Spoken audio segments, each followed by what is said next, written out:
ভার্সিটির প্রথম দিনের উত্তেজনা আর ভয় নিয়ে আয়ান মির্জা ভার্সিটির প্রধান ফটকের সামনে দাঁড়িয়ে আছে। চারপাশে নতুন বন্ধু বান্ধব সিনিয়রদের দলবদ্ধ আড্ডায় চলছিল। এত মানুষের ভিড়ে নিজেকে একটু হারিয়ে ফেলা মনে হচ্ছিল তার। এই যে ছোট ভাই, নতুন মনে হচ্ছে। একটা চড়া হাসির মুখ সামনে এসে দাঁড়ালো। কয়েকজন ছেলেকে নিয়ে দাঁড়িয়ে আছে একজন সিনিয়র ভাই। আয়ান একটু লজ্জা পেয়েই বলল। জি ভাই, আজ প্রথম দিন। তখন সিনিয়ররা একে অপরের দিকে তাকিয়ে হাসলো। এরপর নাবিল নামের একটি সিনিয়র ভাই এগিয়ে এসে তাকে কাঁধে হাত দিয়ে বলল। ও, তোমার নাম কি ছোট ভাই? আমি আয়ান মির্জা। বাহ, সুন্দর নাম তো। শোনো আয়ান, ভার্সিটিতে টিকতে হলে কিছু নিয়ম আছে, বুঝেছো? আয়ান একটু ঘাবড়ে গেল। এমনিতেই সে একটু সহজ সরল, তার মধ্যে প্রথম দিন ভয়ে কাঁপতে কাঁপতেই বলল। কি নিয়ম ভাই? সিনিয়রদের প্রতি সম্মান দেখাতে হবে, বিশেষ করে র্যাগিং নিতে হবে হাসি মুখে। তখন পাশে থাকা একজন মেয়ে হাত দিয়ে আয়নের কাঁধে চাপ দিল। এরপর বেশ চওড়া হাসি দিয়ে বলল। চল আমাদের সঙ্গে ছোট ভাই, তোর জন্য স্পেশাল গিফট আছে। আয়ান কিছু বোঝার আগেই ওরা ওকে টেনে একটা নিরিবিলি জায়গায় নিয়ে গেল। আয়ান বেশ ভয় পেয়ে গেল। তখন মেয়েটা তার সামনে দাঁড়িয়ে হাসতে হাসতে বলল। শোন, আমাদের সামনে দাঁড়িয়ে এক পায়ে লাফাতে লাফাতে বল, আমি ভার্সিটির সবচেয়ে বোকা ছেলে। আয়ান হতভম্ব হয়ে গেল। মেয়েটা কি বলে? মেয়েটার কথা শুনে ছেলেগুলো মেয়েটার সাথে তাল মিলিয়ে আয়ান ভয়ে ভয়ে তাদের দিকে তাকিয়ে বলল। কিন্তু ভাই, এটা তো। কিন্তু টিন্তু কিচ্ছু নেই, বল, নইলে আজকে তোর কলেজের জীবনের শেষ দিন বানিয়ে দিই। আয়ান বুঝতে পারল এটা মজা নয়, ও সত্যিই বিপদে পড়েছে। সে ভয়ে ভয়ে নিজের পা তুলে ফেলল। এখন কিছু বলতে যাবে, ঠিক তখনই হঠাৎ করে পিছন থেকে একটা কঠিন নারী কণ্ঠ শোনা গেল। এই থামো। সবাই চমকে পিছনে তাকালো। একজন লম্বা সুন্দরী মেয়ে সামনে এসে দাঁড়িয়েছে। পরনে একদমই সাদামাটা মার্জিত একটি শাড়ি, চোখে মুখে স্পষ্ট কঠোরতা। মেয়েটা রেগে ছেলে মেয়েগুলোর দিকে তাকিয়ে বলল। নাবিল, ছায়া, আরাফ, তোমরা কি জানো না জুনিয়রদের র্যাগিং করা এই ভার্সিটির নিয়ম বিরোধী? তখন একজন সিনিয়র মুখ কুঁচকে বলল। ওহ ম্যাডাম, এটা তো শুধু মজা করার জন্য করছিলাম। মেয়েটির চোখ চকচক করলো। তার চোখে মুখে যেন রাগ স্পষ্ট। সে ছেলেটার দিকে তাকিয়ে রাগে কণ্ঠে বলল। নাবিল, কিসের মজার কথা বলছো? এই ছেলেটার মুখের দিকে তাকাও, তোমার কি মনে হয় ও মজা পাচ্ছে? আয়ান এখনো কিং কর্তব্যবিমূঢ় হয়ে দাঁড়িয়েছিল। মেয়েটি এবার ওর দিকে তাকিয়ে বলল। তুমি ঠিক আছো?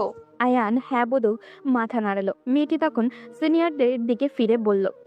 তোমরা সবাই এখান থেকে বেরিয়ে যাও। আর যদি কোনো দিন কাউকে র্যাগিং করতে দেখি তাহলে ভিসি স্যারের কাছে তোমাদের নামে রিপোর্ট করব। সিনিয়ররা মুখ বিকৃত করে চলে গেল। আয়ান মেয়েটার দিকে তাকিয়ে কৃতজ্ঞ গলায় বলল। আপনাকে ধন্যবাদ ম্যাডাম। মেয়েটি এবার ওর দিকে তাকালো। এরপর হালকা হেসে বলল। ধন্যবাদ দেওয়ার প্রয়োজন নেই। তোমার নাম কি? আমি আয়ান মির্জা। মেয়েটি একটু হাসলো। এরপর কাঁধে ঝুলানো ব্যাগটা টেনে কাঁধের উপরে ঠিক মতো সেট করে আয়নার দিকে তাকিয়ে হালকা হেসে বলল। আমার নাম ঈশা চৌধুরী, আমি এই ভার্সিটির ইংরেজি বিভাগের লেকচারার। মেয়েটার কথা শুনে আয়ান অবাক হয়ে তাকালো। এরপর নিজেকে ঠিক করে নিয়ে ভয়ে ভয়ে বলল। আপনি শিক্ষক? হ্যাঁ, তুমি কি ভেবেছিলে? ঈশা মুচকি হাসলো। ছেলেটার মুখে কেমন জানি এক অদ্ভুত সরলতা। ঈশা খানিকটা সময় থেমে হালকা হেসে বলল। না মানে, এত কম বয়সে? কেন, তোমার কি ধারণা কম বয়সের শিক্ষকরা শিক্ষক হতে পারে না? ঈশার কথায় আয়ান লজ্জা পেয়ে চুপ করে গেল। ঈশা আবারও বলল। তুমি খুব সহজ সরল মনে হচ্ছে। ভার্সিটি জীবন সহজ নয় আয়ান, এখানে বুদ্ধিমান হতে হয়, নয়তো সবাই তোমার সরলতা নিয়ে মজা করবে। ঈশার কথায় আয়ান মাথা নিচু করল। সবাই বলে সে নাকি বোকা, অথচ সে উপলব্ধি করতে পারে না। সে খানিকটা শ্বাস ফেলে বলল। আমি চেষ্টা করব ম্যাডাম। ঈশা আয়ানের দিকে তাকিয়ে থাকলো কিছুক্ষণ, তারপর বলল। ঠিক আছে, এবার যাও, ক্লাস মিস করো না। এই প্রথম দিনের দেখা, কিন্তু আয়ান জানতো না এই কঠোর অথচ কোমল হৃদয়ের মেয়েটি একদিন ওর জীবনের সবচেয়ে বড় অধ্যায় হয়ে উঠবে। কলেজে প্রথম দিনের অস্বস্তিকর ঘটনাগুলো ভুলে যেতে চাইছিল আয়ান, কিন্তু ঈশা ম্যাডামের কথাগুলো বারবার কানে বাজছিল। তুমি খুব সহজ সরল, ভার্সিটি জীবন সহজ না আয়ান, এখানে বুদ্ধিমান হতে হয়, নয়তো সবাই তোমার সরলতা নিয়ে মজা করবে। এই কথাগুলো আয়ানের মনে এক অদ্ভুত প্রভাব ফেলেছিল। ঈশার কঠোর ব্যবহারের সত্ত্বেও ওর মধ্যে একটা মায়া ছিল, একটা আন্তরিকতা ছিল। কিন্তু আয়ান বুঝতে পারছিল না কেন ঈশা ওর দিকে এতটা গুরুত্ব দিল। এদিকে আয়ানের ছোট বোন তমা মির্জা বাবার টাকায় নিজেদের জীবনটাকে রঙিন করে তুলেছে। শহরের নামকরা ডিজাইনার ব্র্যান্ডের পোশাক, দামি গাড়ি, নাইট পার্টি সবকিছুতেই ওর আগ্রহ। সেদিন রাতে একটা বিলাসবহুল পার্টিতে গিয়েছিল তমা। সেখানে পরিচয় হলো রাফি চৌধুরীর সঙ্গে। সম্পর্কে রাফি ঈশার ছোট ভাই। রাফিও ছিল ওর মতোই পাগলাটে, স্বাধীনচেতা আর ফুর্তিবাজ। রাফি এগিয়ে গেল তমার দিকে, এরপর হালকা হেসে প্রশ্ন করলো। তুমি তমা মির্জা? তমা এক গ্লাস ওয়াইন হাতে নিয়ে একটু বাঁকা হাসলো। এরপর পাশে দাঁড়িয়ে থাকা রাফির দিকে দৃষ্টি নিক্ষেপ করে বলল, তুমি আমাকে চেনো? এই শহরে এমন কেউ নেই যে তোমাকে চেনে না প্রিন্সেস। ও রিয়েলি? তুমি কে? রাফি নিজের কোটের বোতাম খুলে আরাম করে বসলো। এরপর তমার দিকে দৃষ্টি নিক্ষেপ করে বলল, রাফি চৌধুরী। চৌধুরী গ্রুপের কথা শুনেছ? শুনে থাকলে আমার বাবার নামও হয়তো শুনেছ। তমার চোখ চকচক করে উঠল। সে একটু ভেবেই বলে উঠল, বিখ্যাত বিজনেসম্যান আরিফ চৌধুরী? একদম ঠিক ধরেছ। তমা একটু চুপ করে ওকে লক্ষ্য করলো। এই ছেলেটার মধ্যে একটা আলাদা আত্মবিশ্বাস ছিল, একটা খারাপ ছেলের অ্যাটিটিউড যেটা ওকে আকর্ষণ করেছে। তাহলে প্রিন্সেস আমাদের বন্ধুত্ব হবে? রাফির প্রস্তাবে তমা একটু ভাব নিয়ে বলল। হতে পারি, যদি তুমি পার্টি জমিয়ে দিতে পারো। তমার ইশারা বুঝে রাফি হেসে উঠে হাত বাড়িয়ে দিল। চলো তবে, আজ রাতটা আমাদের হবে। এভাবে শুরু হলো তমা আর রাফির সম্পর্ক, যেখানে কোনো নিয়ম কানুন ছিল না, শুধু উন্মাদনাই ছিল। পরদিন সকালে ইংরেজি ক্লাসে বসেছিল আয়ান। ঈশা ম্যাডাম এসে ক্লাস নিলেন, কিন্তু আজ তার ব্যবহার অন্যরকম ছিল। ঈশা সব স্টুডেন্টদের দিকে তাকিয়ে বলল, আজ আমরা এক নতুন বিষয় নিয়ে আলোচনা করব, ইমোশন অ্যান্ড লজিক। কারো কাছে কোনো প্রশ্ন আছে? আয়ান একটা কোণে বসেছিল। সে একটু দ্বিধা নিয়ে হাত তুলে বলল, ম্যাডাম, ভালোবাসায় কি ইমোশন বেশি দরকার নাকি লজিক? ঈশা চমকে তাকালো আয়ানের দিকে। আয়ান ভয়ে ভয়ে তার দিকে তাকিয়ে আছে দেখে কিছুক্ষণ চুপ করে থেকে মুচকি হেসে বলল, ভালোবাসা এক অদ্ভুত জিনিস আয়ান। এটা যদি ইমোশন দিয়ে বোঝো তাহলে অন্ধ হয়ে যাবে, আর যদি লজিক দিয়ে বোঝো তাহলে ভালোবাসাই হবে না। আয়ান অবাক হয়ে তাকিয়ে থাকলো ঈশার দিকে। ঈশার মনে হলো এই ছেলেটার সরল প্রশ্নটাই যেন ওর ভেতরের কিছু নাড়া দিয়ে গেল। ঈশা চৌধুরী সবসময় নিজের জীবনকে খুব হিসেবে রেখেছে। ক্লাস, গবেষণা, পরিবারের খেয়াল রাখা, এইসব বাইরে তেমন কিছুই জড়াতো না। কিন্তু এই আয়ান মির্জা নামের ছেলেটা ওর ভেতরে কিছু বদলে দিচ্ছিল। একটা 21 বছরের বোকাশোকা ছেলে যে নিজের সরলতা নিয়ে টেরও পায় না। কেন তাকে দেখলে ঈশার মনে অদ্ভুত এক অনুভূতি হয়। সেই অনুভূতি বন্ধুত্ব না, মায়া না, কিছু বিরক্তি, একটা কৌতূহল আর কিছু একটা যাও নিজেই ঠিক বোঝে না। দেখতে দেখতে দিন কাটছিল, আর আয়ান তার সরলতা আর প্রচন্ড মেধা দিয়ে ঈশার মনের দাগ কাটছিল।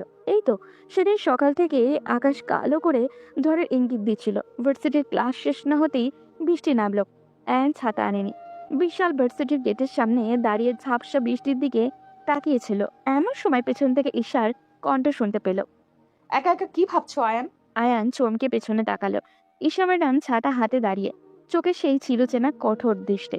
আয়ান হালকা হাসার চেষ্টা করে বলল, কিছু না ম্যাডাম, ছাতা আনিনি, তাই ভাবছি কখন বৃষ্টি কমবে।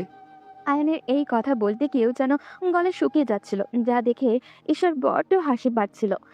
ঈশা ভ্রুকুচকে তাকিয়ে বলল, তুমি এত বোকা কেন আয়ান? জি, আমাকে কিছু বললেন? তুমি জানো না ফেব্রুয়ারি মার্চের সময় হঠাৎ বৃষ্টি হতে পারে? আগে থেকে ছাতা আনতে পারতে না? আমি আসলে তেমন কিছু ভাবিনি।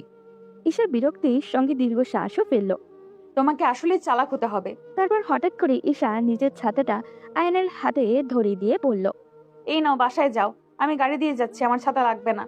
আয়ান অবাক হয়ে তাকালো। ম্যাম সেই শুরুর দিন থেকে তাকে বেশ সাপোর্ট করছেন, কিন্তু তার কেন জানি অজানা ভয় করে ম্যামকে দেখলে।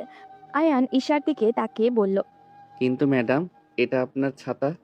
ঈশা ঘুরে যেতে যেতে বলল। পরের দিন ক্লাসে ফেরত দিবে, এখন আর প্রশ্ন করো না, দেরি হয়ে যাচ্ছে, বাসায় যাও। আয়ান ছাতাটা হাতে নিয়ে কিছুক্ষণ চুপচাপ দাঁড়িয়ে থাকলো। এই রাগী মেয়েটার মধ্যে একটা অদ্ভুত রকমের কোমলতা আছে। সেটা কি সবাই দেখতে পায়, নাকি শুধু আয়ানই দেখে? ওদিকে তমা আর রাফির বন্ধুত্ব ধীরে ধীরে গাঢ় হয়ে উঠেছে।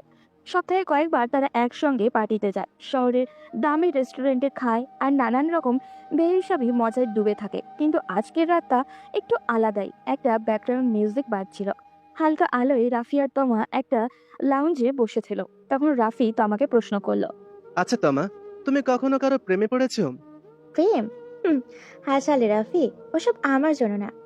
আমিও ভাবতাম আমার জন্য প্রেম না, কিন্তু এখন মনে হয় কি মনে হয়? এটা আমার জন্য না হলেও হয়তো তোমার জন্য হতে পারে। রাফি একটু হেসেই বলল। তমা কিছু বলল না, শুধু রাফির চোখের দিকে তাকিয়ে রইল। ওর বুকের ভেতরে হালকা কিছু একটা কাঁপলো। কি অদ্ভুত মায়া আছে ছেলেটার মধ্যে। তমা নিজেও জানে না তার এই সম্পর্কের মানে কি বা কারণ কি। সে শুধু এটা জানে রাফি তার এই উদ্ভট জীবনের একটু ছায়া, যেখানে সে মানসিক শান্তি পায়। ওদিকে আয়ান নিজের মতো করে ইউনিভার্সিটিতে লাইফে অভ্যস্ত হওয়ার চেষ্টা করছিল।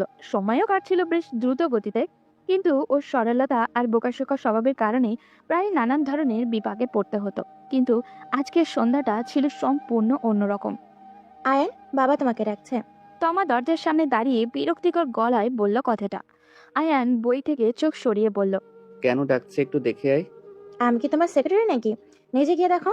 আয়ান কোনো রকমের শার্ট গায়ে দিয়ে নিচে নামলো। ড্রয়িং রুমে গিয়ে দেখে তার বাবা রফিক মির্জা একটা সিগারেট ধরিয়ে বসে আছেন, আর তার পাশে এক মাঝবয়সী ভদ্রলোক আর একটা মেয়ে বসে আছে। ভদ্রলোক মাথায় টাক পরা, কিন্তু চোখে মুখে দ্রুততার ছাপ স্পষ্ট।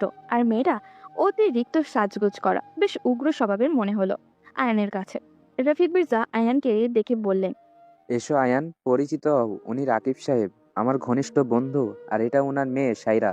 আয়ান ভদ্রতার খাতিরে মাথা নাড়িয়ে বলল। আসসালামু আলাইকুম আঙ্কেল, ভালো আছেন? রাকিব সাহেব কিছু বলতে যাবেন তার আগেই তার মেয়ে সায়রা একটা রহস্যময় হাসি দিয়ে বলল। আমার কিন্তু তোমাকে খুব ভালো লেগেছে আয়ান। আয়ান মোটেও এমন লাগাম ছাড়া কথা শুনে একটু অস্বস্তি অনুভব করলো। রাকিব সাহেব হেসে বললেন, আসলে আয়ান, আমরা শুধু এখানে আড্ডা দিতে আসিনি, একটা গুরুত্বপূর্ণ আলোচনা আছে। আয়ান কিছু বুঝলো না, চুপচাপ তার বাবার দিকে তাকালো। রফিক মির্জা সিগারেট হাতে নিয়ে বললেন, তোমার জন্য একটা বিয়ের প্রস্তাব এসেছে আয়ান। সাইরাকে আমি ছোটবেলা থেকেই চিনি, ও তোমার জন্য পারফেক্ট ম্যাচ। আয়ানের মাথায় যেন বজ্রপাত হলো। এটা কি বলছে তার বাবা? সে এখন কিছুতেই বিয়ে করতে পারবে না। আর এই মেয়েকে তো কখনোই না। যে মেয়ে প্রথম দেখায় মুরব্বীদের সামনে এমন লাগামহীন কথা বলতে পারে, সে সে পরে না জানি কি করবে। তাই আয়ান সরাসরি বলল। বিয়ে? আমি এখনই বিয়ে করতে চাই না বাবা। আয়নের কথায় রাকিব সাহেব একটু হেসেই বললেন, তোমার বাবা আর আমার দীর্ঘদিনের বন্ধুত্ব, আমাদের পরিবারের সম্পর্ক যদি আত্মীয়তায় গাঁথা হয়, তাহলে এটা দুপক্ষের জন্যই ভালো হবে আয়ান। আয়ন কি জবাব দিবে ভেবে পাচ্ছে না। তখন সাইরা তার সামনে এসে কানের কাছে মুখ নিয়ে ফিস ফিস করে বলল, তোমার বাবা তো বললেন তুমি একটু বোকাশোকা, কিন্তু আমার তো তোমাকে বেশ আকর্ষণীয় লাগছে। তখন আয়নের বাবা আর রাকিব সাহেব মিলে জোর করে দুজনকে আলাদা কথা বলার জন্য পাঠালেন। আয়ান সায়রাকে নিজের রুমে নিয়ে গেল। সায়রা আয়ানের দিকে তাকিয়ে ধীরে ধীরে বলল, আয়ান, তুমি কি জানো, আমার কিন্তু ভালো ছেলেদের পছন্দ না, আমি খারাপ ছেলেদের বেশি পছন্দ করি। আয়ান হতভম্ব হয়ে গেল। এই মেয়েটার কি মাথায় কোনো সমস্যা আছে নাকি? শুরু থেকে কেমন অদ্ভুত ব্যবহার করছে। আয়ান তখন সায়রার দিকে তাকিয়ে অবাক হয়ে বলল। আপনি ঠিক কি বলতে চাইছেন আমি বুঝিনি। সায়রা একটা চোরা হাসি দিয়ে বলল, আমার জন্য একজন স্বামী না, একজন অ্যাডভেঞ্চারের পার্টনার দরকার। আমি যে আমার হাজবেন্ড রাতে শহর ঘুরবে আমার সঙ্গে, দামি হোটেলে রাত কাটাবে, আর স্রেফ বউ নয়, আমাকে অন্যভাবে খুশি রাখতে পারবে। তুমি কি তেমন কিছু পারবে আয়ান? আয়ানের মুখ গম্ভীর হয়ে গেল। এই মেয়েটা কি তাকে নোংরা কোনো ইঙ্গিত দিচ্ছে? কিন্তু আয়ান জানতো তার বাবা চাইবেন এই বিয়েটা হোক। মেয়েটির এমন কথা তার বাবাকে বললেও তার বাবা বিশ্বাসই করতে চাইবে না। এরপর আয়ান কোনো মতে 2-3 মিনিট রুমে কাটিয়ে বেরিয়ে গেল। সায়রার কথাগুলো আয়ানের কানেই বাজছিল। তুমি কি আমাকে অন্যভাবে খুশি রাখতে পারবে আয়ান? এটা কেমন ধরনের প্রস্তাব? আয়ান প্রচন্ড অস্বস্তিতে পড়ে গিয়েছিল। তার বাবা যে তাকে বিয়ের জন্য চাপ দেবেন সেটা সে আন্দাজ করেছিল, কিন্তু এই মেয়েটার ভাবভঙ্গি একদমই স্বাভাবিক ছিল না। খাবার শেষে চা নিয়ে সবাই সোফায় বসেছেন। তখন রাকিব সাহেব গম্ভীর কণ্ঠে বললেন, আয়ান, এই বিয়েটা শুধু তোমার জন্য না, আমাদের দুই পরিবারের জন্যও দরকার। তোমার বাবা চান তুমি সায়রার সঙ্গে সংসার করো। আয়ান কিছু বলতে যাবে তার আগে রফিক মির্জা একটা শ্বাস ছেড়ে বললেন, আমি চাই তুমি রাজি হও আয়ান। তুমি কি বুঝতে পারছো এটা আমাদের পরিবারের জন্য কতটা গুরুত্বপূর্ণ? সারা জীবন বাবার মুখের শব্দে না করা আয়ান আজ বাবার উপরে চরম বিরক্ত। সে উঠে দাঁড়িয়ে বলল, বাবা, আমি এখনই বিয়ে করতে চাই না। আর করলেও আমি এমন কাউকে বিয়ে করতে পারবো না যার চিন্তা ভাবনা আমার মতো না, যেখানে প্রেম ভালোবাসা কিচ্ছু থাকবে না। আয়নের কথায় সবাই চমকে গেল। সায়রা একটা কৌতুক মিশ্রিত হাসি দিয়ে আয়নের সাথে কাঁধে হাত রেখে বলল, ওহ আয়ান, তুমি তো ভীষণ বোরিং। তুমি কি আসলেই জানো প্রেম কাকে বলে? প্রেম মানে আমার এইসব ফালতু বিষয় নয়। আমি আমার জীবন সঙ্গীর মধ্যে সততা আর ভালোবাসা খুঁজি, দেহ সুখ নয়। আয়ানের এমন অস্বাভাবিক ব্যবহারে রফিক মির্জা এবার বেশ চটে গেলেন। গলা শক্ত করে বললেন, যা বললাম তা মেনে নাও, এটা শুধু তোমার সিদ্ধান্ত না, পুরো পরিবারের ব্যাপার। আয়ানের রাগ হতে লাগলো, কিন্তু সেটা প্রকাশ করলো না। সবার সামনে বাবার মুখের উপর কথা বলতে চায় না সে, তাই চুপচাপ উঠে চলে গেল নিজের রুমে। এরপর রফিক মির্জা আশ্বস্ত করলেন তার বন্ধুকে যে তিনি আয়ানকে রাজি করাবেন। এরপর তারা বেরিয়ে গেলেন। অন্যদিকে তমা আর রাফির জীবন সম্পূর্ণ অন্য গতিতে এগিয়ে চলছিল। সেদিন রাতের এক পার্টিতে তমা একটা দামি ওয়াইনের গ্লাস হাতে নিয়ে বসেছিল। রাফি পাশে ছিল, চোখে সেই চিরচেনা আত্মবিশ্বাসী দৃষ্টি। রাফি জানতো আয়ানের ব্যাপারে, এবং তমাও রাফির পুরো পরিবারের সবার ব্যাপারে খুব ভালো করে জানতো। রাফি মুচকি হেসে তমাকে বলল। আচ্ছা, তোমার ভাই কি জানে তুমি এইভাবে রাত কাটাও? তমা কাজ ঝাঁকালো, এরপর রাফির দিকে তাকিয়ে বলল, শোনো রাফি, আমি আমার জীবনে কাউকে হস্তক্ষেপ করতে দিই না, সেটা আমার বাবা হোক বা ভাই। আমার লাইফ আমি কাটাবো। তবে তুমি কি জানো তোমার বোন ভার্সিটিতে একটা বোকাশোকা ছেলেকে পছন্দ করেছে? সত্যি? হিসাবও প্রেমে পড়েছে? হয়তো, কিন্তু সে সেটা স্বীকার করবে না। আমার একটা ফ্রেন্ড ওই ভার্সিটিতে পড়াশোনা করে, সে ওই দিন পার্টিতে বললো কথাটা। যাক, এসব বাদ দাও, পার্টি এনজয় করো। রাফি এবার গম্ভীরভাবে তমার দিকে তাকায়।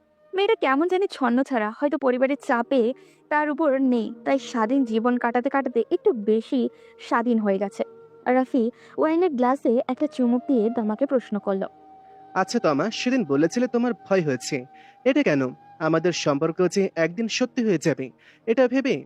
তমা মুখ ফিরিয়ে নিল। ও জানতো রাফির সঙ্গে কাটানো প্রতিটি মুহূর্তই ওর কাছে সত্যি হয়ে উঠেছে, কিন্তু রাফি কি কখনো সিরিয়াস হবে? ওর মনে এরকম ভয় কাজ করছিল বেশ কয়েকদিন ধরে।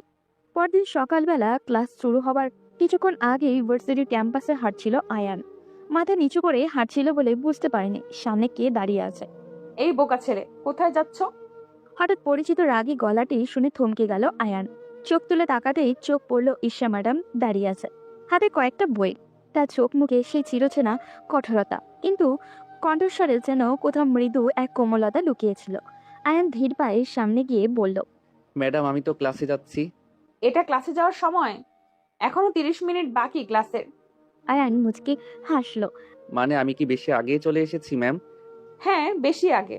তোমার মতো সরল ছেলেরা কখনো দেরি করে না, সবকিছু পারফেক্টলি করতে চায়, কিন্তু জীবন পারফেক্ট হয় না আয়ান।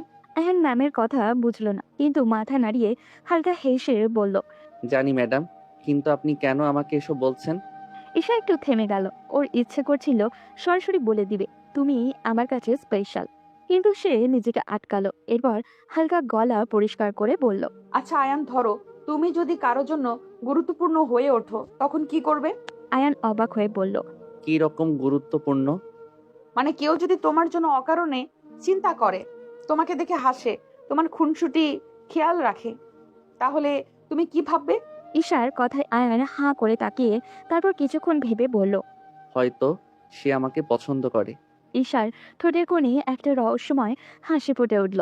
এরপর আয়ানের দিকে কেমন জানি এক অদ্ভুত দৃষ্টি নিক্ষেপ করে আস্তে করে বলল, তাহলে যদি আমি বলি আমি তোমার খুঁটিনাটি খেয়াল রাখি?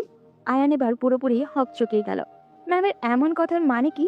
সে তৎক্ষণাৎ বলল, মানে ম্যাম, আপনি কি বলতে চাইছেন?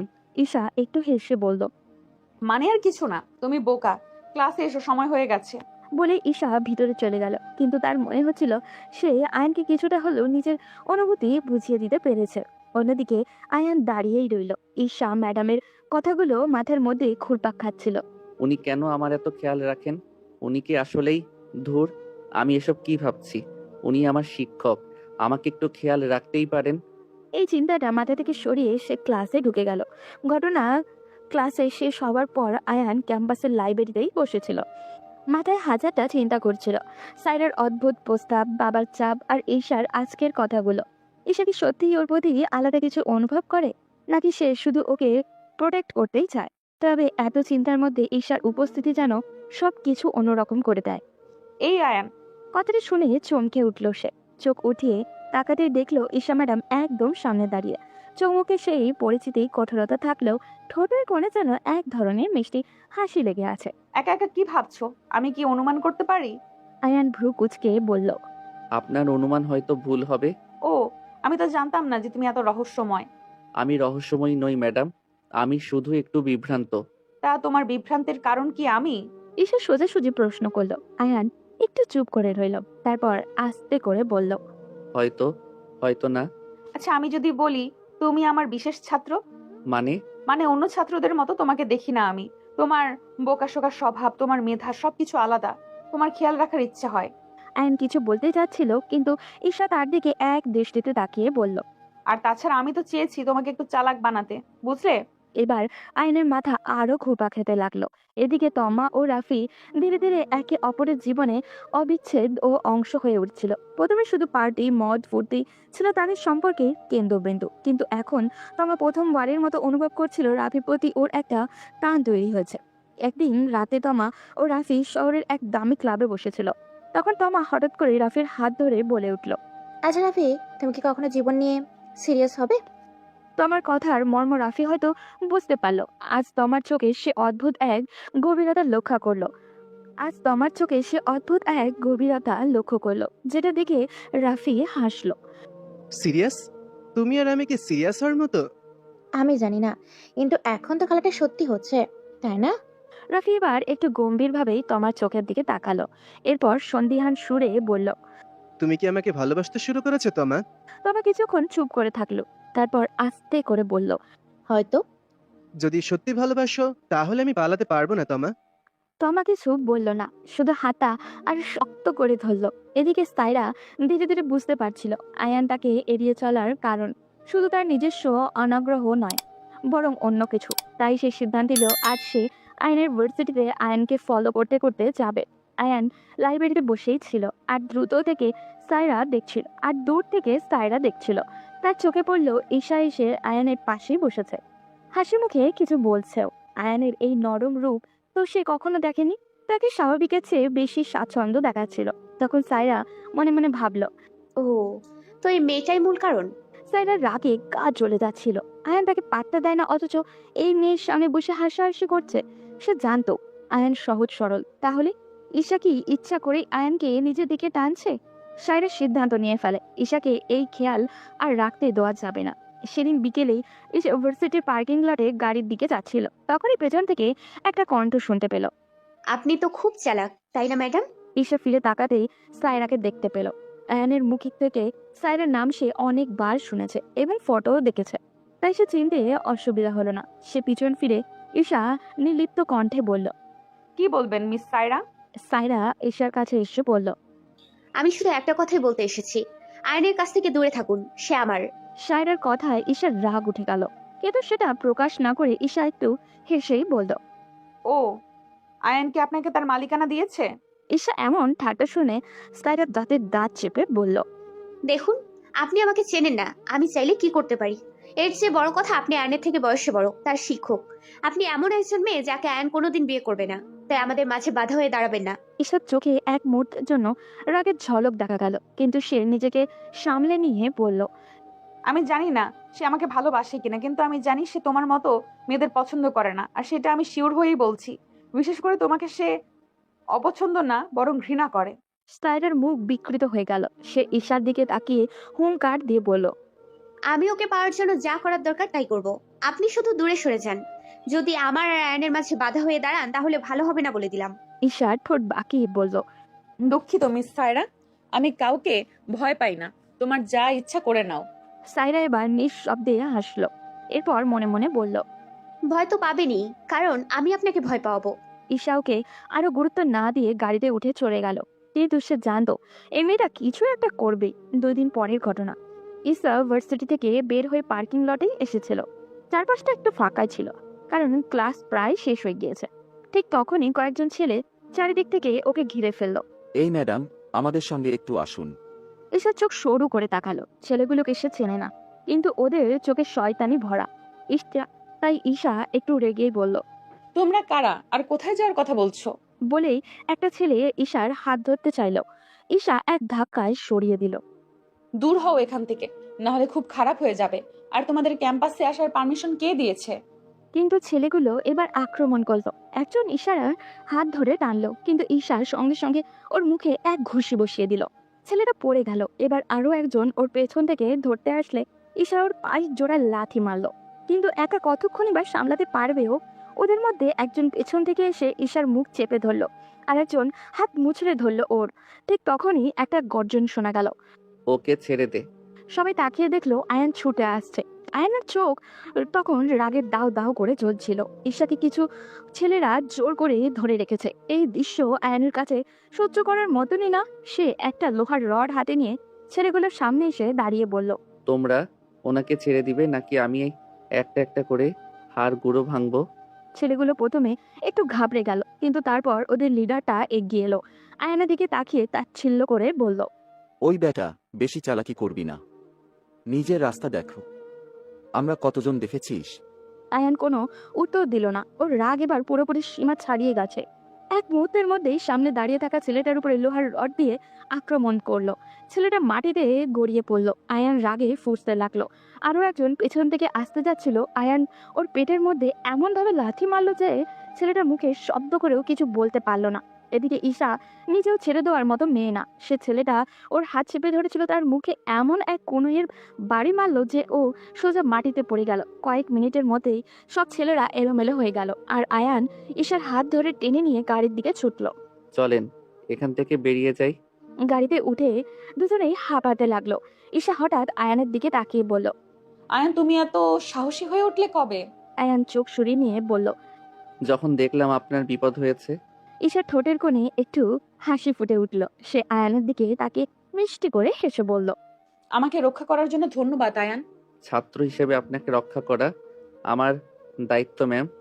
ঈশা চুপ করে রইল, কিন্তু মনে মনে বুঝতে পারলো এই ছেলেটা আর আগের মতো সহজ সরল নেই। ওর জন্য সে অনেক কিছু করতে পারে। এদিকে সাইরা যখন খবর পেল যে ঈশা রক্ষা পেয়ে গেছে, তখন সে রাগে সমস্ত কিছু ছুঁড়ে ফেলে দিল। ফোন হাতে নিয়ে রেগে কল করলো সেই ছেলেগুলোর লিডারকে। এরপর হুঙ্কার ছেড়ে বলল, ওকে কিছু করতে পারলে না, তাহলে এত বড় বড় কথা বললে কেন? এতগুলো টাকা নিলে, অথচ সাধারণ একটা মেয়েকে এতগুলো লোক মিলে কিছুই করতে পারলে না? ওর ফোনের উপাশে থাকা লোকটা একটু চুপ থেকে বলল, ম্যাডাম, আয়ন নামের ওই ছেলেটা অস্বাভাবিক রেগে গিয়েছিল। একটা লোহার রড নিয়ে এসে কাউকে দাঁড়াতে দেয়নি। আপনি নিজেই তা বলেছিলেন যাতে ছেলেটার গায়ে হাত না তুলি। হয়েছে হয়েছে, তোমরা কি এমন কাজে কাজ করতে তা আমার ভালো করে বোঝা হয়ে গেছে। এখন কত অজুহাত বের করবে? বলে সাইরা রেগে ফোন রেখে দিল। এরপর দেওয়ালে টানানো আয়ানের ছবিটার দিকে তাকিয়ে বলল, ঠিক আছে আয়ান, তুমি আমায় প্রত্যাখ্যান করলে, ঠিক আছে, এবার আমি তোমার জীবন নরকে পরিণত করব। তুমি আমার না হলে কারোর হতে পারবে না। সাইরা আয়ানকে পাওয়ার জন্য এবার অন্য কৌশল নিল। ও জানে সরাসরি ঈশাকে সরিয়ে দেওয়া সম্ভব নয়, তাই এবার আয়ানের পরিবারকে ব্যবহার করবে। সে তার বাবা রাকিব সাহেবকে গিয়ে বলল, ড্যাড, আমি আয়ানকে বোঝানোর অনেক ট্রাই করেছি, কিন্তু আমাকে পাত্তাই দেয় না। তুমি আঙ্কেলের সাথে কথা বলে কিছু একটা করো, না হলে আমাদের প্ল্যান মাঠে মারা যাবে। ওয়েট করো মামনি, আমাকে একটু ভাবতে দাও। ছেলেটাকে যতটা বোকা মনে করেছিলাম ততটাও বোকা নয়। হ্যাঁ ড্যাড, আর জানো ও কেন আমাকে পাত্তা দেয় না? কারণ ওর মন অন্য কারো দিকে। মানে কি বলছো মামনি? হ্যাঁ ড্যাড, আয়ান ওর ভার্সিটি ঈশা ম্যাডাম ওনার কাছে পড়ে আছে। ওই মেয়েটাই আমার আয়ানকে ভুল পথে নিচ্ছে। রাকিব সাহেব চুপচাপ শুনলেন, তারপর বললেন, আয়ানের বাবার সঙ্গে কথা বলবো আমি। এই ব্যাপারটা মেনে নেওয়া যায় না। আয়ান আমার সোনার ডিম পাড়া হাঁস। ওকে হাতছাড়া করা মানে আমাদের হাত থেকে সবকিছু ছুটে যাওয়া। হ্যাঁ ড্যাড, তুমি তাড়াতাড়ি কিছু একটা করো, কারণ তো আমার এমনিতেই ফ্যামিলি, বাবা মা এসব থেকে অনেক দূরে। তাই আয়ানকে আমাদের টার্গেট করতে হবে। বলে সায়রা মুচকি হাসলো। রাকিব সাহেব নিজের প্ল্যান সাজাতে লাগলেন। এদিকে এরপরের কয়েকদিন আয়ান ও ঈশার সম্পর্ক আরো গভীর হতে লাগলো।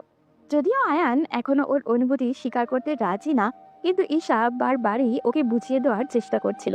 একদিন লাইব্রেরিতেই বসে ঈশা আয়ানের দিকে তাকিয়ে বলল, আয়ান, তুমি এখনো বোঝোনি তাই না? কি বোঝার কথা বলছেন ম্যাম? আয়ান বইয়ের পাতা উল্টাতে উল্টাতে বলল কথাটা। ঈশা আয়ানের কাজ ঘেঁষে বসে বলল, তুমি আমার জন্য কতটা গুরুত্বপূর্ণ আর আমি তোমার জন্য, এটা কি তুমি ফিল করতে পারো না আয়ান? ম্যাম, আমরা একসঙ্গে থাকতে পারবো না, এটা আপনি আমার থেকে আরো ভালো জানেন, এবং পরিস্থিতি সম্পর্কে আমার থেকে আপনি ভালো জ্ঞান রাখেন। আমরা কেন এক হতে পারবো না আয়ান? এর কারণ কি? আমি তোমার শিক্ষক। কেবল সেই কারণে না, আপনি আমার থেকে বয়সে বড়।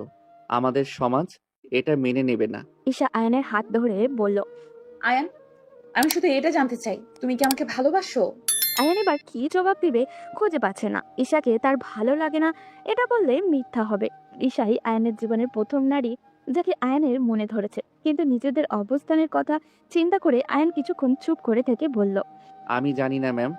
ঈশা আয়ানের চোখের গভীরতা হয়তো বুঝলো, তাই একটু মুচকি হেসে বলল। আজ না বুঝলেও একদিন ঠিকই বুঝবে। এদিকে সবার আড়ালে তমা ও রাফির সম্পর্ক ক্রমেই গাঢ় হতে লাগলো। রাতে তারা দুজন গাড়িতে শহরের বাইরে বেড়াতে গিয়েছিল। তমা গাড়ির বাইরেই দাঁড়িয়ে আকাশের দিকে তাকিয়ে বলল।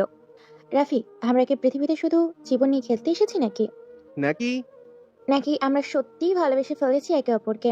তমার এমন কথায় রাফির বেশ ভালো লাগে। সে বারবার তমার মুখ থেকে এগুলো শুনতে চায়। তমা যে তার সাথে মিশে আস্তে আস্তে অন্যান্য বন্ধুদের সঙ্গ ত্যাগ করছে, এটা রাফির বেশ ভালো লাগে। সে তমার মুখ থেকে প্রশান্তির কথাটা শোনার জন্য আরো বলল। তুমি কি সত্যি আমার প্রেমে পড়েছো তোমা? উত্তরটা এতদিন হয়তো হলেও এখন আমি হ্যাঁ বলবো। আমি সত্যি মনে হয় তোমার প্রেমে পড়ে গেছি, তো সেটা প্রকাশ করতে পারছি না। রাফি এবার তার চিবুক ধরে বলল। তাহলে শোনো, আমিও প্রথম দেখায় তোমার মধ্যে হারিয়ে গেছি তোমা। এতদিন অপেক্ষা ছিলাম তোমার শিকার অব্দির। তমা কিছু বলল না, শুধু রাফির বুকে মাথা রাখলো। রাতের এই আকাশ তাদের এই স্নিগ্ধ সম্পর্কের গোপন সাক্ষী হয়ে থাকলো। এদিকে সকালবেলা ভার্সিটিতে আসার জন্য রেডি হয়ে ব্রেকফাস্ট টেবিলে গেল ঈশা। তখন তার বাবা মা এবং রাফিকে দেখতে পেল অলরেডি তারা বসে নাস্তা শুরু করে দিয়েছে। রাফির মধ্যে পরিবর্তন দেখে ঈশার বেশ ভালো লাগছে, কারণ রাফি আগে খুবই ছন্নছাড়া জীবন লিড করত। দুপুর 12টার আগে ভোরলেও ঘুম থেকে উঠতো না। তাই ঈশা একটু দুষ্টুমি করে বলল। কি ব্যাপার, রাজপুত্র দেখি আজকাল সকাল সকাল ঘুম থেকে উঠে সবার সাথে ব্রেকফাস্ট করে, এর কারণ কি? ঈশার কথায় রাফি একটু লজ্জা পেয়েও নিজেকে সামলে নিয়ে বলল।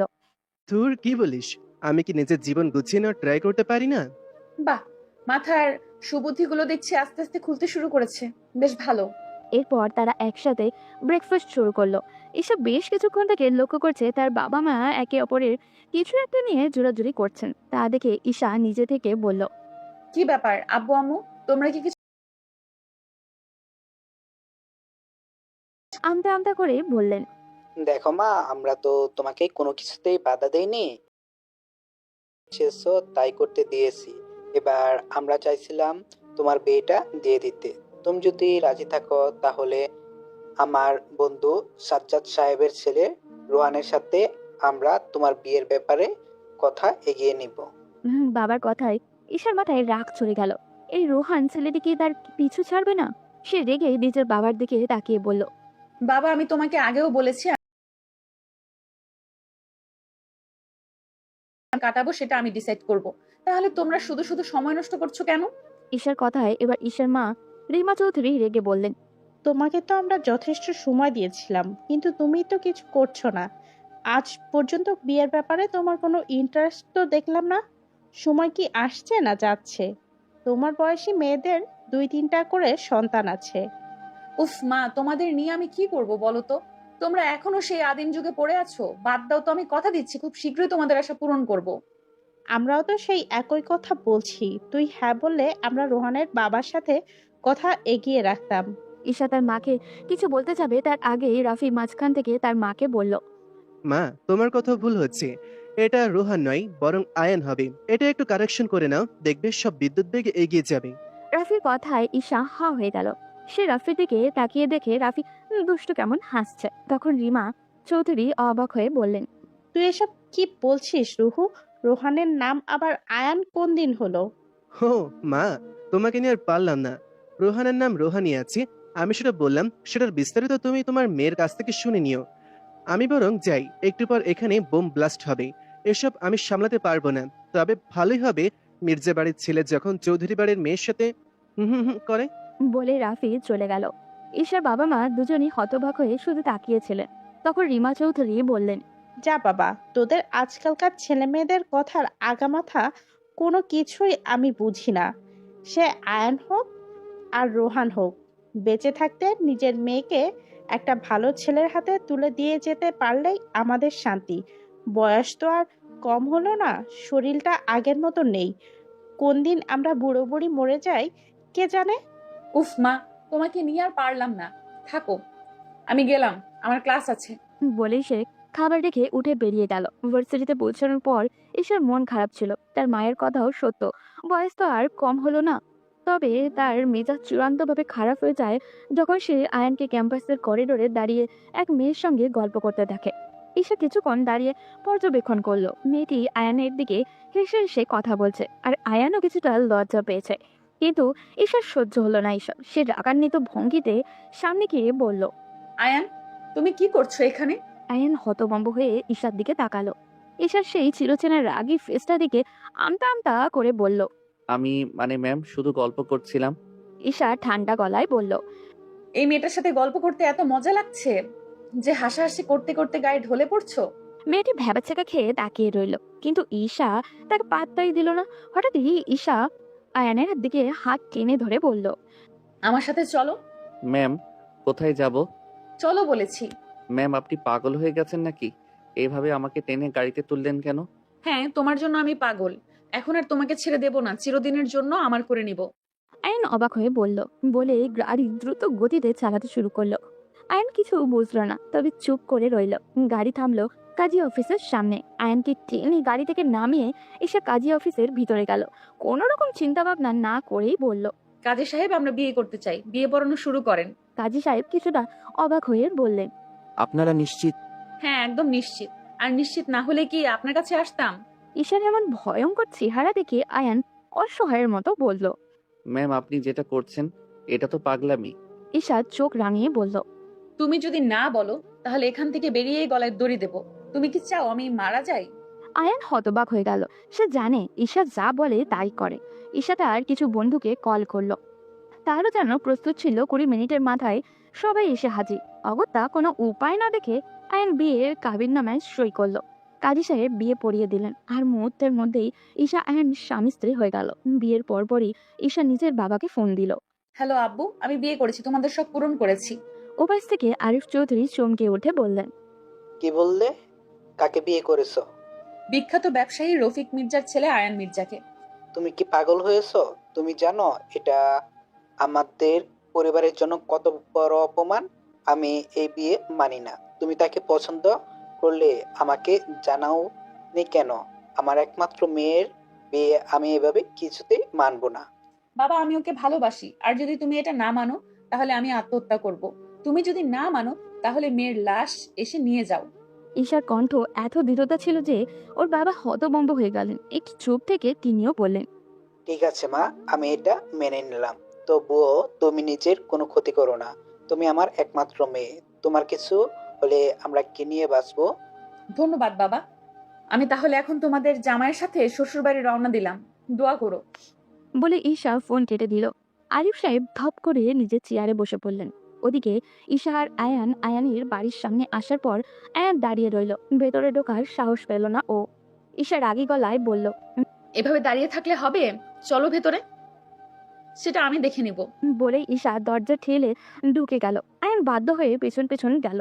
রফিক মির্জা যখন দেখলেন আয়ান এক মেয়ের সঙ্গে ঢুকছে, তখন অবাক হয়ে বললেন, আয়ান, এ মেয়ে কে? ঈশা আত্মবিশ্বাসী কণ্ঠে বলল, বাবা, আমি ঈশা চৌধুরী, আপনার ছেলের স্ত্রী। বিস্ফোরণ ঘটার মতো অবস্থা।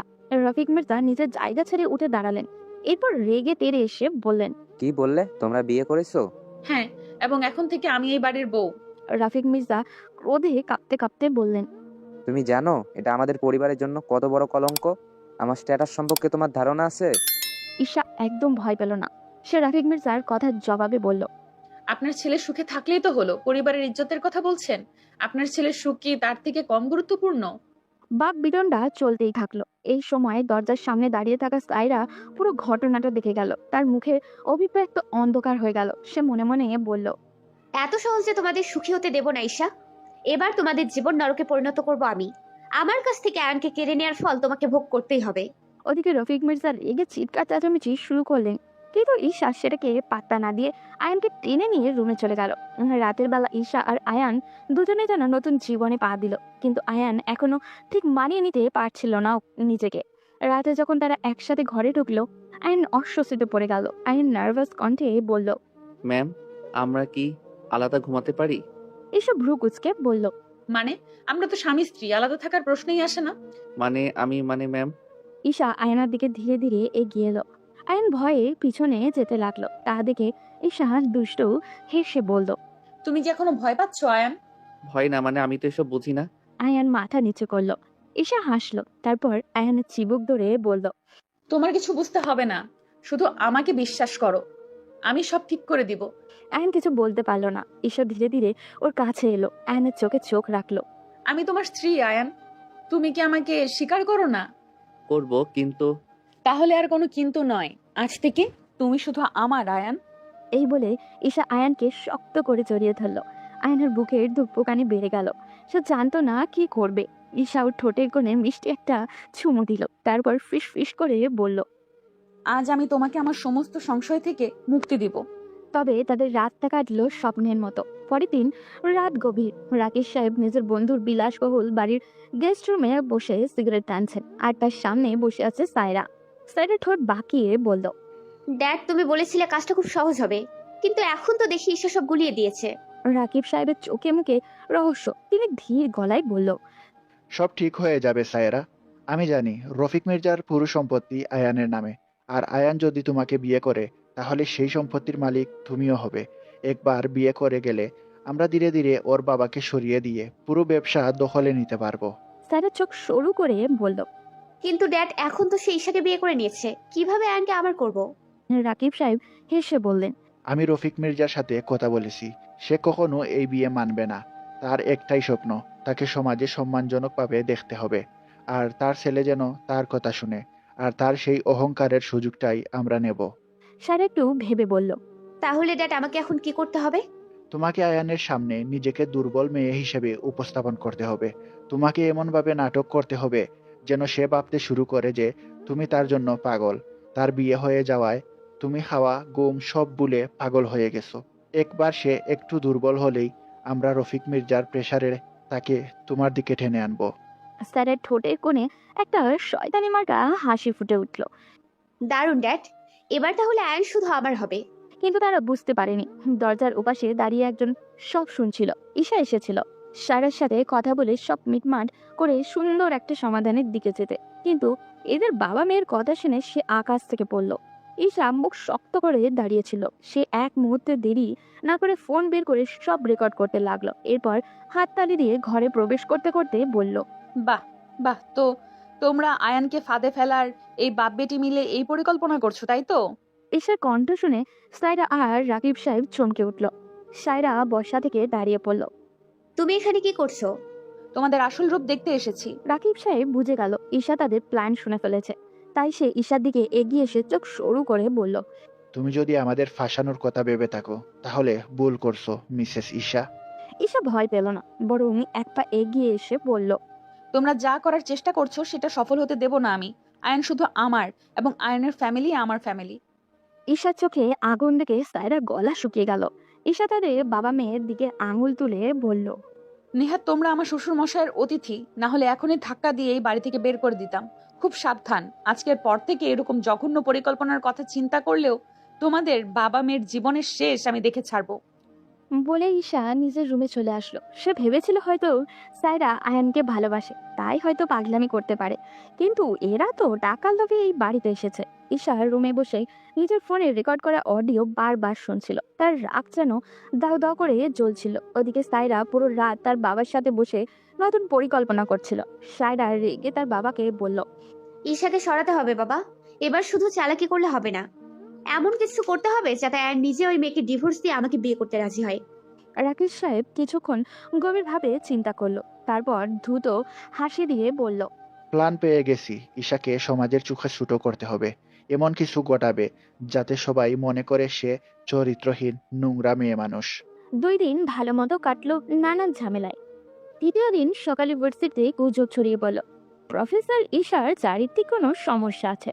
ছাত্রছাত্রীরা ফিস ফিস করতে লাগলো। কেউ বলল সে নাকি একজন ছাত্রের সাথে সম্পর্ক রাখে, আবার কেউ বলল সে নিজের ক্ষমতা খাটিয়ে ছাত্রদের নিয়ন্ত্রণ করে। সায়রা আর তার লোকেরা এই গুজব চারিদিকে ছড়িয়ে দিল। তবে চূড়ান্ত আঘাতটা আসলো তখন, যখন ভার্সিটির নোটিশ বোর্ডে কিছু এডিট করা ছবি ঝুলিয়ে দেওয়া হলো, যেখানে দেখানো হয়েছে ঈশা এক ছেলের সাথে ঘনিষ্ঠ অবস্থায়। পুরো ক্যাম্পাস জুড়ে হইচই পড়ে গেল।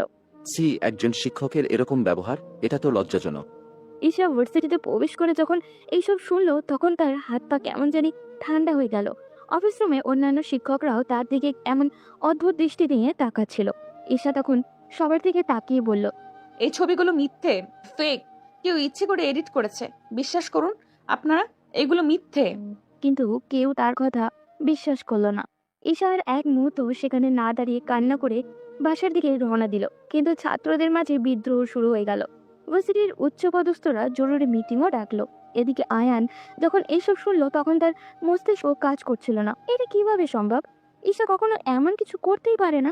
তবে তার বাবা রফিক মির্জা এই সুযোগটাকে কাজে লাগাতে চাইলো। আয়ান ড্রয়িং রুমেই বসেছিল, তখন ঈশা দৌড়ে বাসায় ঢুকলো। তাকে দেখে রফিক মির্জা নিজের ছেলেকে উদ্দেশ্য করে বলল, দেখলে তো, আমি আগেই বলেছিলাম এ মেয়ে তোমার জন্য মানানসই নয়, চরিত্রহীন মেয়ে একটা। ওকে এখনই আমার বাসা থেকে বের করো। ঈশা অসহায় দৃষ্টিতে আয়ানার দিকে তাকালো। তখন সাইরা কৌশলে বলল, দেখো আয়ান, তুমি এখনো চাইলে সব ঠিক হয়ে যেতে পারে। আমাকে বিয়ে করলে তোমার বাবার সম্মানও রক্ষা পাবে, আর তুমি এই নোংরামের ফাঁদ থেকে বেরিয়ে আসতে পারবে। ঈশা কিছু না বলে কান্না করে রুমে চলে গেল। ওদিকে আয়ান সাইরার এইরকম কথা শুনে কেমন জানি একটা সন্দেহের অবকাশ পেল। এটা কি তবে সাইরা বা তার বাবার কাজ? আয়ান রেগে সবার দিকে তাকিয়ে বলল, তোমরা এসব কি বলছো? ঈশা নির্দোষ। এসব বাজে কথা বন্ধ করো। আয়ানের মাথা কেমন ঝিমঝিম করছে। সে জানে না কি করবে। ও রেগে বাসা থেকে বেরিয়ে তার একটা বন্ধুর সাথে দেখা করলো। এরপর এই ছবির মূল কাহিনী বের করার জন্য রিকোয়েস্ট করলো। তখন তার বন্ধু আকাশ তাকে সান্ত্বনা দিয়ে বলল, আমি তোকে ছোটবেলা থেকেই চিনি আয়ান, তুই কোনো ভুল সিদ্ধান্ত নিতে পারিস না। আশা করব এখনো নিবি না। আর বাকি রইল ওই ফ্যাক ছবির ব্যাপারটা, আমি কালকের মধ্যেই লোক লাগিয়ে এর শুরু থেকে সব তোকে জানাবো। এটা করতে পারলে আমি তোর কাছে চিরকৃতজ্ঞ থাকব। আমার কেন জানি মনে হচ্ছে এর পেছনে রাকিব আঙ্কেল আর সাইরার হাত আছে। তোকে কোনো টেনশন করতে হবে না, যেই থাকুক না কেন আমি তার খোঁজ বের করে তোকে কালকে সকালের আগেই জানাচ্ছি। অন্যদিকে ঈশা রুমে বসে কান্না করছিল। তার কাছে সবকিছু গোলমেলে লাগছিল। কি হচ্ছে তার সাথে? বাড়ি থেকে তার বাবা মাও অনবরত কল করে যাচ্ছে, কিন্তু সে ফোন হাতে নিয়েও নিচ্ছে না। হঠাৎ তার কি হলো? সে উঠে দাঁড়ালো, মাথা উঁচু করে বলল, আমি এই অপমান সহ্য করব না। আমি এত সহজে ভেঙে পড়তে পারি না। ওদের শেষ আমি দেখে ছাড়বো। বলেই সে রেকর্ড করা অডিওটা বের করলো ফোন থেকে। তারপর শ্বশুরের রুমের দিকে যেতে শুরু করলো। কিন্তু ঠিক তখনই কেউ এসে সেটা তার হাত থেকে ফোনটা কেড়ে নিয়ে এলো। সে আর কেউই নয়, সে সায়রা। ঈশা ভয়ঙ্কর চোখ নিয়ে সায়রার দিকে তাকালো। তখন সায়রা চোখ টিপ মেরে বলল, এটা আমার হাতে থাকলেই ভালো হয়, তাই না মিস ঈশা চৌধুরী? ও সরি, মিসেস ঈশা মির্জা। ঈশার রাগে কাঁপছিল। সে সায়রার দিকে তেড়ে গিয়ে বলল, এই যুদ্ধে আমি হেরে যাব না সায়রা। তুমি যা করেছো তার জন্য তোমাকে চরম মূল্য দিতে হবে। সায়রা ভিডিওটা ডিলিট করে দিয়ে হেসে হেসে বলল, এই যা, প্রমাণটা তো ডিলিট হয়ে গেল। এখন কি করব? উফ, আপনি তো আর আমাদের ফাঁসাতে পারবেন না। খুব কষ্ট হচ্ছে তাই না? বলেই ফোনটা বিছানার উপর ছুঁড়ে ফেলে নাচতে নাচতে সাইরা রুম থেকে বেরিয়ে গেল। ওদিকে পরের দিন ভার্সিটির হেল্প ডেস্ক, ছাত্রছাত্রীদের বিশাল ভিড়, শিক্ষকদের কড়া দৃষ্টি, সব মিলিয়ে পরিস্থিতি খুবই ভয়াবহ। অধ্যক্ষ সবাইকে নিয়ে হল রুমে বসলেন। এরপর মাইকে ঘোষণা দিলেন, আজকে মিটিং অত্যন্ত জরুরি। প্রফেসর ঈশা চৌধুরীর বিরুদ্ধে গুরুতর অভিযোগ উঠেছে। আমরা চাই তিনি নিজেকে নির্দোষ প্রমাণ করুন, না হলে আমাদের কঠোর সিদ্ধান্ত নিতে হবে, কারণ এত কবে আমাদের ভার্সিটির সম্মান নষ্ট হচ্ছে। ছাত্রছাত্রীদের মধ্যে ফিসফিসানি চলছিল। ঈশা আর তার বাবা চুপচাপ দাঁড়িয়েছিল। ইউনিভার্সিটির প্রশাসনিক অনেক কর্ত ব্যক্তিরাও এসেছেন। সাইরাও এই মজা মিস করতে চাইছিল না, তাই সেও উপস্থিত। তখন ছাত্রছাত্রীদের থেকে অপরকে বলছিল, এইসব বড় লোকের মেয়েদের উপর বিশ্বাস নেই, সত্যিও তো হতে পারে। ঈশা সবার সামনে দাঁড়িয়ে, চোখ দুটো রাগে জ্বলছে ওর, কিন্তু ঠোঁট শক্ত। এই অপমান তার সহ্য হচ্ছে না। তখন রফিক মির্জা সেখানে উপস্থিত হলেন। সবাই তাকে চিনে। তিনি সবার সামনে এসে মাথা নিচু করে দাঁড়ালেন। এমন সময় কেউ চিৎকার করে বলল, সবাই চুপ করুন, ঈশা ম্যাম নির্দোষ। আমি এখনই সব প্রমাণ দিচ্ছি। সবাই হতবাক হয়ে দেখছিল আয়ানকে। সে এক দৌড়ে এসে ঈশার পাশে দাঁড়ালো। তার সাথে আকাশ এবং আরো একটা ছেলে। ছেলেটাকে বেঁধে টেনে নিয়ে আসছিল আকাশ। আয়ান তখন সবার সামনে দাঁড়িয়ে বলল, আপনারা সবাই এই ফাঁদে পড়ে গেছেন। যারা এসব করেছে তারা আমাদের জন্য অপেক্ষা করছে যেন আমরা ভুল সিদ্ধান্ত নেই। মূলত ঈশা ম্যাম নির্দোষ, তাকে ফাঁসানো হয়েছে, এবং যারা ফাঁসিয়েছে তারাও এখানে উপস্থিত আছে। ভার্সিটির অধ্যক্ষ অবাক হয়ে তাকালেন আয়ানের দিকে, এরপর বললেন, আয়ান, তুমি কি বলতে চাচ্ছ? আমি বলতে চাই এই ছবিগুলো এডিট করা, আর আমি সেটা প্রমাণ করতে পারবো। সবাই অবাক হয়ে গেল। আয়ান তখন আকাশকে ইশারা করলো। আকাশ ছেলেটাকে টেনে সবার সামনে নিয়ে আসলো। ছেলেটা তখন সবার সামনে একটা ছবি দেখালো, যেখানে একটা ছেলে মেয়ের ঘনিষ্ঠ মুহূর্তে ছবি আছে, ঠিক যেই রকম ঈর্ষার বিরুদ্ধে ছবিতে ছিল, শুধু মুখটা পরিবর্তন কর। ছেলেটা তখন কান্না করে বলল। ছেলেটার কথা শুনে সবাই হা হয়ে গেল। আয়ান তখন সবার দিকে তাকিয়ে বলল, আমি ঈশা ম্যামের এই ছবি প্রকাশ পাওয়ার সাথে সাথেই বুঝে গিয়েছিলাম এটা ওনার বিরুদ্ধে ষড়যন্ত্র, তাই আমি খোঁজ নিতে গিয়েছিলাম। দেখুন, এই ছবিগুলো আসলে এডিট করা। আমাদেরও দোষ আছে এখানে। কোনো কিছু দেখে যাচাই না করেই আমরা সেটা নিয়ে একজন মানুষকে বাজে কথা বলা শুরু করি। আমার বিশ্বাস এত কিছু দেখার পর আপনাদের মনে আর কোনো সন্দেহ থাকার কথা না। আর আপনাদের জানিয়ে রাখি, উনি শুধু এই ভার্সিটির শিক্ষক না, উনি আমার বিয়ে করা বউ। তাই আমার স্ত্রীর সম্মানে কেউ আঘাত করার চেষ্টা করলে আমি এর শেষ দেখে ছাড়বো। বলে সে ঈশার হাত ধরে সেখান থেকে নিয়ে আসতে শুরু করলো। সকল ছাত্রছাত্রীরা একসাথে হাততালি দিতে শুরু করলো।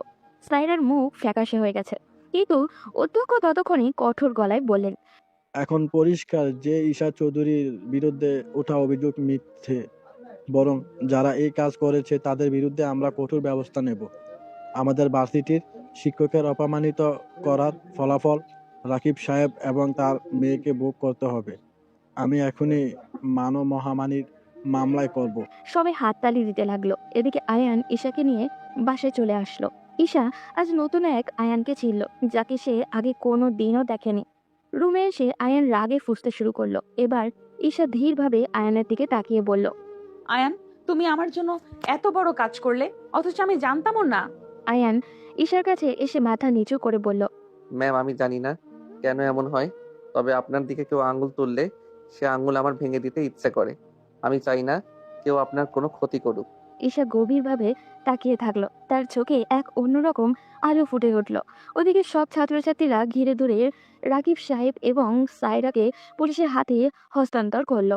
রাতের বেলা মির্জা ম্যানশনের ড্রয়িং রুমে আয়ানের বাবা রফিক মির্জা বসেছিলেন। তিনি আজ সারাদিনের ঘটনাগুলো ভেবে প্রায় পাগল হয়ে যাচ্ছিলেন। মাথার যন্ত্রণা বেড়ে যাচ্ছিল ওনার। তিনি এমনিতেই অসুস্থ, তার শরীরে রক্তশূন্যতা রয়েছে, ডাক্তার অনেক আগেই বলেছে। তিনি হঠাৎ সোফায় বসে থাকা তমাকে উদ্দেশ্য করে বললেন, মা, তমা, আমার জন্য একটু পানি আনো। কিন্তু তমা তখন ফোনে ব্যস্ত। বাবার কথা তার কানে যায়নি। সে কানে হেডফোন গুঁজে বন্ধুদের সাথে গ্রুপ কলে আড্ডা দিচ্ছে।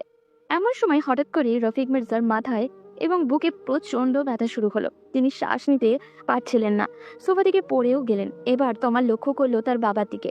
বাবাকে এভাবে পড়ে যেতে দেখে তমা ভয় পেয়ে গেল। বাবা, বাবা, তুমি ঠিক আছো? বাবা, কথা বলো। ঠিক তখনই সিঁড়ি বেয়ে ঈশার নিচে নামছিল। রফিক সাহেবকে মাটিতে পড়ে থাকতে দেখে দৌড়ে আসলো। বাবা, তমা, বাবা, কি হয়েছে? জানি না ভাবি, হঠাৎ করে পড়ে গেলেন সোফা থেকে, এরপর থেকে কোনো কথা বলছে না। ঈশা এক মুহূর্ত দেরি না করে আয়ানকে ডাক দিল। আয়ান, তাড়াতাড়ি নিচে এসো, বাবা অসুস্থ হয়ে পড়েছেন।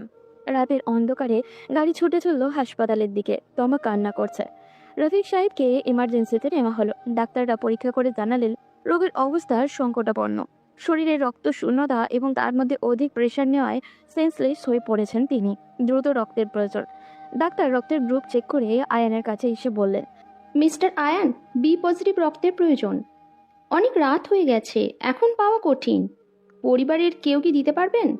আয়ান অসহায়ের মতো চারপাশে তাকালো। তার রক্তের গ্রুপ তো বি পজিটিভ না। ঠিক তখনই ঈশা এক ধাপ এগিয়ে এসে বলল, ডাক্তার, আমার রক্তের গ্রুপ বি পজিটিভ, আমি রক্ত দিব। তবুও আমার বাবাকে আপনি সুস্থ করে তুলুন। সবাই বিস্ময় তাকালো তার দিকে।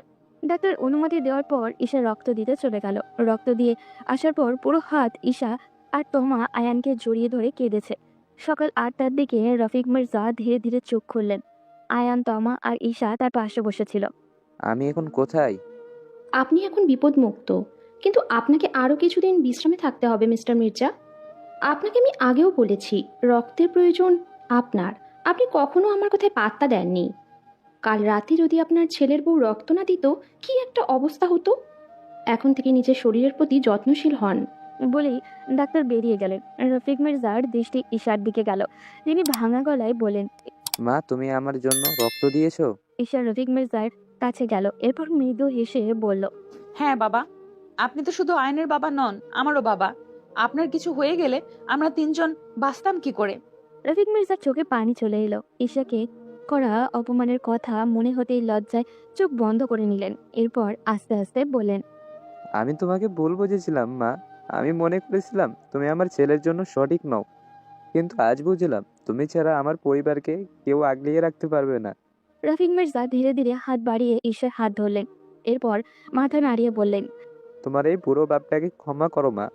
তোমাকে না বুঝে অনেক বাজে কথা বলেছি। আয়ান অবাক হয়ে দেখছিল, তার বাবার মতো মানুষও ক্ষমা চাইতে পারে। ঈশা তখন চোখের পানি লুকিয়ে রফিক মির্জাকে জড়িয়ে ধরে বললেন, বাবা, আমাকে কেন লজ্জায় ফেলছেন? আমাদের মাঝে কি ক্ষমার সম্পর্ক? আপনি আমাকে শাসন করবেন, মারবেন, যা ইচ্ছা করবেন, তবু ছেড়ে যায়েন না। এরপর সবাই কিছুক্ষণ কথা বলে বেরিয়ে আসলো। আয়ান আর ঈশা বারান্দায় দাঁড়িয়েছিল। তখন আয়ান কৃতজ্ঞতার সুরে বলল, ম্যাম, আপনার কাছে আমি চিরকৃতজ্ঞ। আপনি না থাকলে আজ আমার বাবাকে বাঁচানো সম্ভব হতো না। ঈশা ঠোঁট কামড়ে হেসে আয়ানের দিকে তাকিয়ে বলল, এই ম্যাম ডাকটা তুমি কখন ছাড়বে আয়ান? কেন ছাড়তে হবে? কারণ তুমি এখন আমার স্বামী। আয়ান লজ্জায় লাল হয়ে গেল। ঈশা ধীরে ধীরে আয়নের কাছে এসে গালে হাত রাখলো। আমার পাগলটা, আমি জানি তুমি আমাকে ভালোবাসো, কিন্তু তুমি মুখে বলো না কেন? আয়ন, ভালোবাসায় বয়সের কোনো বাধা নেই। আমি তোমাকে ভালোবাসি কারণ তুমি আমার জীবন। এই বলে ঈশা আয়নের কপালে আলতো করে একটা চুমু দিল। আয়ান এবার আর কিছু ভাবলো না, সে ঈশাকে শক্ত করে জড়িয়ে ধরল। আমি আপনাকে ভালোবাসি ঈশা, খুব ভালোবাসি। ঈশার চোখ ঝলমল করে উঠল। এটাই শুনতে চাইছিলাম বোকা। রফিক মির্জা সুস্থ হয়ে বাসায় ফেরার পরপরই আরিফ চৌধুরী তাদের দেখতে এলেন। দুই বেয়াই বসে গল্পই করছিলেন। তখন আরিফ সাহেব বললেন, রফিক ভাই, এখন কেমন লাগছে? আলহামদুলিল্লাহ, অনেক ভালো লাগছে আরিফ ভাই। তবে একটা ব্যাপার আপনার সাথে কথা বলতে চাই। বলুন, নিশ্চয়ই ভালো কিছু হবে। রফিক মির্জা একটু ইতস্তত করলেন, তারপর সরাসরি বলেই ফেললেন, আমার ছেলে রাফি আর আপনার মেয়ে তমা সম্পর্কে জড়িয়ে পড়েছে। গতকাল আমার মেয়ে কথাটা আমাকে বলেছিল।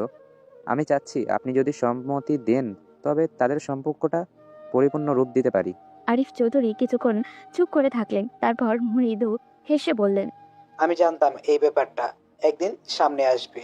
সত্যি বলতে রাফি, তোমার জন্য অনেক পরিবর্তন হয়েছে।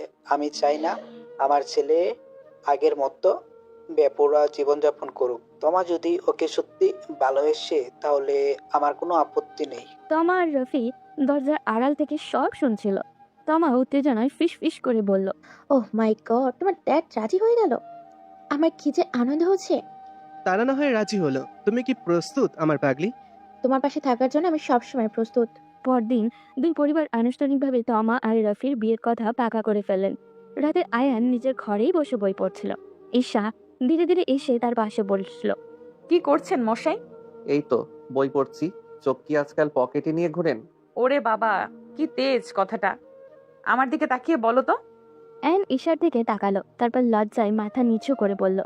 ঈশা হেসে বলল, আরে, তুমি এত ভয় পাও কেন? না কই, মানে আমি তো ভয় পাই না। তাহলে কি আমি তোমার কাছে আসতে পারি? আমার জানটাকে আদর করতে পারি? ঈশা আয়নের দিকে একটু একটু করে এগিয়ে এলো। আয়নের শ্বাস প্রশ্বাস দ্রুত ওঠানামা করতে লাগলো। ভয়ে ভয়ে বলল, ঈশা, এটা ঠিক না। কেন ঠিক না জান? তুমি কি আমার স্বামী নও? হ্যাঁ, কিন্তু আমার টাইম লাগবে, আমি এসব বুঝি না। ঈশা আয়নের মুখের কাছে মুখ নিয়ে বলল, জান, আমি আছি তো শোনার জন্য। আয়ান শিহরিত হয়ে উঠল। ঈশা তাকে আলতো করে জড়িয়ে ধরল। ঈশা আয়ানের কপালে চুমু দিল, তারপর ধীরে ধীরে ঠোঁটের কাছে ঠোঁট নিয়ে এলো। আমায় অনুভব করতে পারছো আয়ান? চাঁদের আলো ঘরে ছড়িয়ে পড়ল, আর তাদের মধ্যে দূরত্ব বলতে কিছুই রইল না। কয়েকদিন পর তমা আর রাফির জমকালো বিয়ের অনুষ্ঠান হয়ে গেল। তাদের ভালোবাসাও পূর্ণতার রূপ পেল। সময় চলমান। বিয়ের পর কয়েক মাস কেটে গেছে।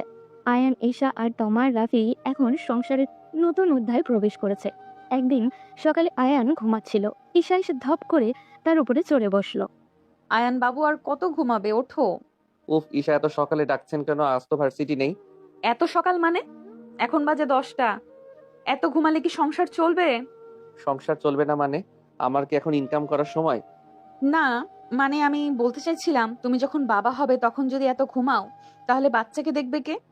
আমাদের তো এখনো বাচ্চা হয়নি, হলেও এসব চিন্তা। ঈশা হঠাৎ আয়ানের কানে ফিসফিস করে বলল। কিন্তু মশাই, আপনি কি জানেন আপনি বাবা হতে চলেছেন? আয়ান প্রথমে বুঝতে পারল না, তারপর চমকে উঠে বলল। কি? আপনি কি সত্যি বলছেন? ঈশা মিষ্টি হেসে মাথা নেড়ে বলল। হুম, সত্যি মিস্টার, তুমি বাবা হতে চলেছো। আয়ান কিছুক্ষণের জন্য নিস্তব্ধ হয়ে গেল, তারপর ঈশাকে শক্ত করে জড়িয়ে ধরল। আমার বিশ্বাসই হচ্ছে না আমি বাবা হব। আয়ান ঈশার কপালে চুমু দিয়ে বলল। আপনার জন্য সব কিছু করতে পারি। ঈশা, আপনি জানেন না আমি আপনাকে কতটা ভালোবাসি। ঈশা চোখে পানি এসে গেল, সেও আয়ানকে শক্ত করে জড়িয়ে ধরে বলল। আমি জানি আয়ান, আর আমি তোমাকে নিজের জীবনের থেকেও বেশি ভালোবাসি। সব বাধা পেরিয়ে আয়ান আর ঈশার ভালোবাসা আজ পূর্ণতা পেয়েছে।